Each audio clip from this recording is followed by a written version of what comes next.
Okay, back in the shop today. I got my brother here. We're going to start prepping and powder coating all these parts. So we're going to go in good detail over some of the other bikes I built, figure out exactly what color schemes we're going to go with, because we're going to start getting these parts powder coated here. So let's get to that. Yeah. Handlebars gloss black. We'll do these white.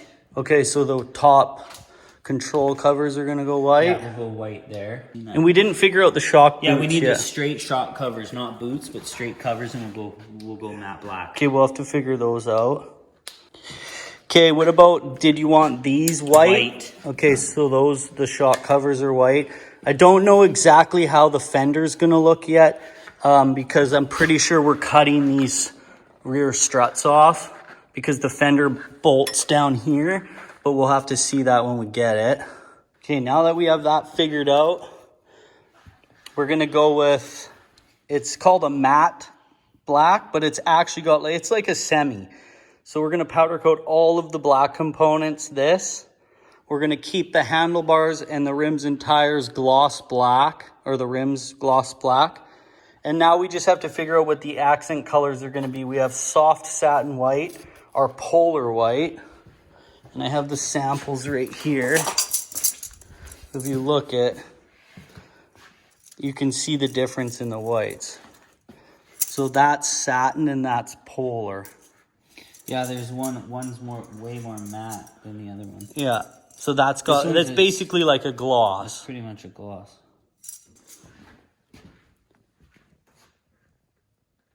Yeah, so this is more of a... That's a satin. Yeah, it's similar. Is this one, is this color? Yeah, that's that color. That's that one. Let's do that. Okay, so gloss. Okay, lifter covers, bottom rockers. That's these two? Yep, those bottom ones, I've already cleaned them. Okay, so far we got lifter covers, bottom rockers, the lifter spacers, the horn bracket, the shot caps, the brake lever, the shifter, the headlight bezel, all white. Is that it? Oh, and then we're gonna do the center console white now too. Okay. It's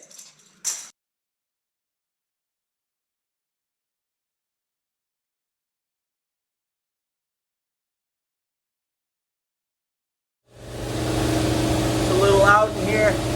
But I'm changing the filters, putting brand new ones in, hosing everything off with air, and I also grinded the powder coat rack down, as you can see. Took all the powder off of it, so I'm gonna get a nice bond and a good clean area before I start. So it's always nice to start fresh. That's the one thing with rolling racks, is they collect powder. You try to get as much off as you can, but when you put it in the oven, it obviously bakes. So I just grabbed my 40 grit sand wheel here on the grinder and just take it down to bare metal like every once a week or every 2 weeks just to keep it clean. And brand new filters, always change the filters out every couple weeks. So we're all set up. We're gonna get some satin white in the gun and start hitting some parts.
out 10 minutes when the part hits its temperature.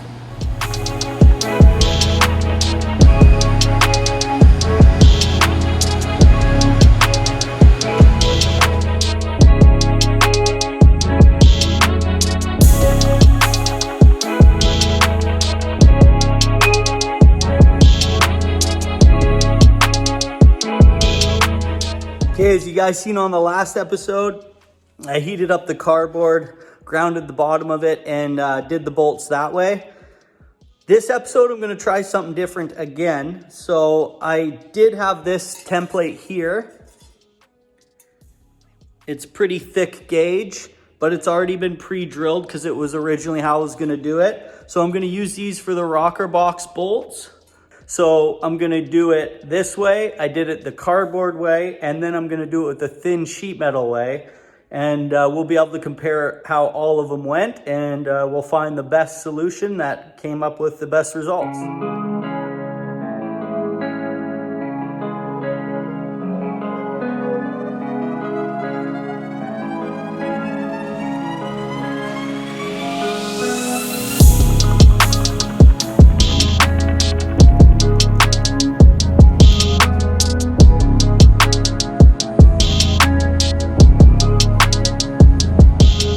Okay, I'm gonna throw these parts in the oven, but the covers here, like the cam cover, it's got this film on it. I thought it was just bare metal, but it seems to have some sort of like coating on it. So I'm gonna throw these 3 parts in the sandblaster, and that should definitely help that. So I'll just bake those later, but for now, I'm gonna get these parts done.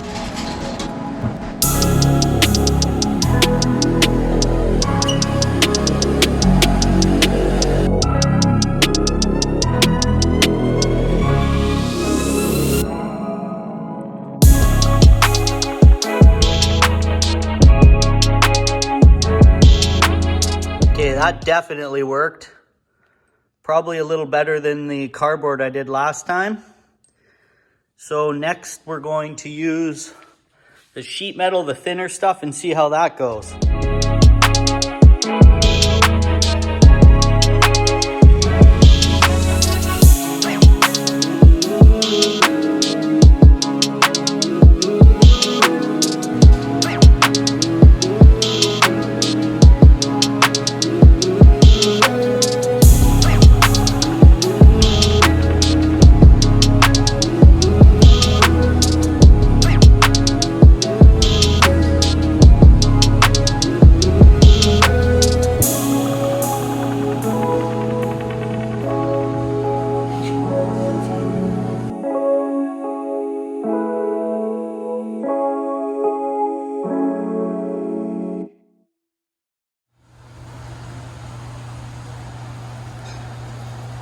Well, this was the easiest to do and seemed to have turned out the best.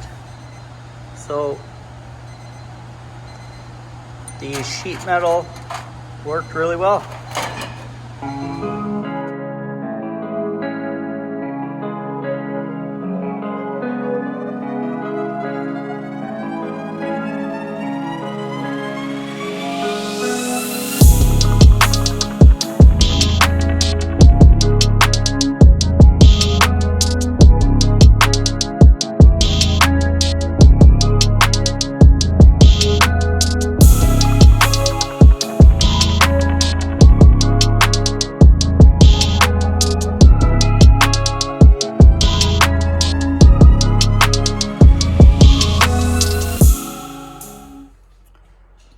There it is. It's a matte black, but it's actually like a semi-gloss. So it turned out really nice. I powder coated the rear swing arm bolt. These are the shock covers. This is a polar white. It's totally glossy. Horns done. All the lifters, tappet covers, all of the shifter linkage for the inner primary, trans covers, cam cover, inner primary. And then all of the hardware, all of it's been powder coated, labeled. It turned out really good. All right, that was a whole bunch of powder coating on this episode. We got all the engine components done, They're literally ready to go. It took a ton of extra work to get all those bolts done. So you guys seen on the first episode how I did it with the cardboard. Then this one, you seen how I did it with the metal and then the thin sheet metal. So maybe you guys could leave me a comment and let me know what you guys think would be the best way to powder coat bolts. I'd love to hear your guys' feedback. Personally, I think the sheet metal probably worked the best. I'd definitely give that a go again. Yeah, so that's going to be it for this one. We're going to be putting the bike back together, the engine components, on the next episode. And then we're going to start working on the front end and getting all of that stuff powder coated. So it's going to start coming together quick. I got lots of cool little details, a whole bunch of little custom things we're going to be doing. So make sure you guys subscribe and click that bell notification button just so you guys can see when these episodes are coming out, because I'm putting them out pretty frequently. So I just want to thank you guys again for all tuning in, and I'm stoked to see this bike come together. All right, catch you on the next one.